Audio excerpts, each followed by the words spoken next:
So this is the second part of the crow flap exercise, and by now you should have a flap cycle of the crow working reasonably well.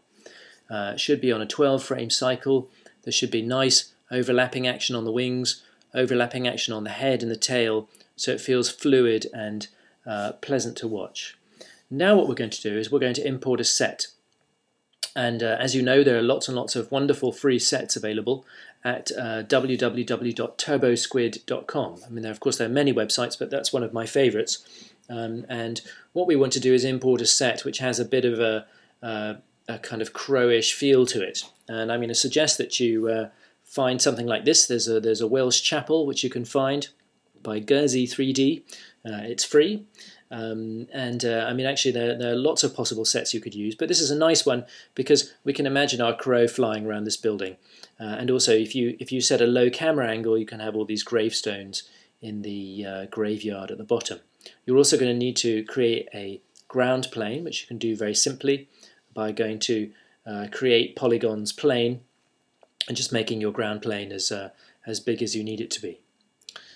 So now what you want to do is, once you've imported your set, and make sure you copy the set into, or if there are any textures associated with the set, make sure you copy them into the source images folder in your project file. Now you want to move the crow into position, and we'll set your timeline from 1 to 199. That's about 8 seconds. That should be enough for a bit of animation. And when I say move the crow into position, you're obviously going to set up a camera view showing your chapel or whatever set you want, and you want to move the crow into position so it's going to fly into view.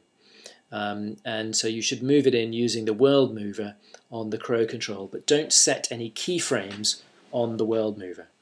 So once you've done that, you're going to create a motion path, and again, you should watch the demonstration video on showing how to do this, but you want to do this in the orthographic top view, and you want to use the CV curve tool. That's in the surfaces menu in Maya, and the CV curve tool is a way of creating curves using little points.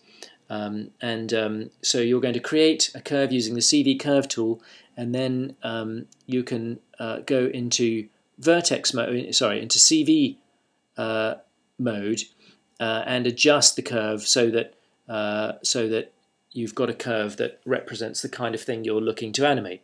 And what you're really doing is kind of building a roller coaster, and then we're going to attach the crow to the roller coaster. So it's a way of plotting out the path that the crow is going to take when we're done. Then once your curve is looking good, you're going to select the object, shift select the curve, and then go to this menu up here, animation, motion paths, attach to motion paths option box, and it's going to pull up this window here, and you want to click on time slider, Z in the front axis, and then hit apply, and that should attach your crow to the motion path.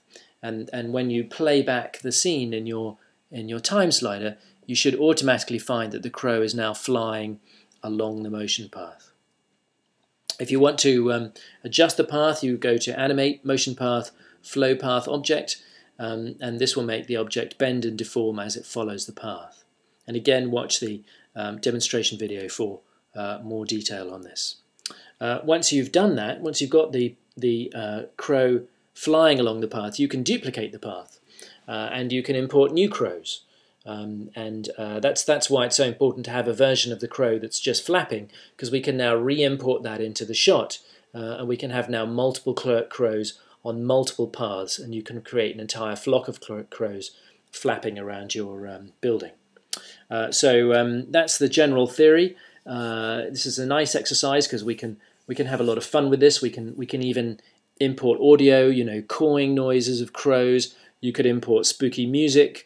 You can really have fun with this and create an atmospheric Edgar Allan Poe kind of scene.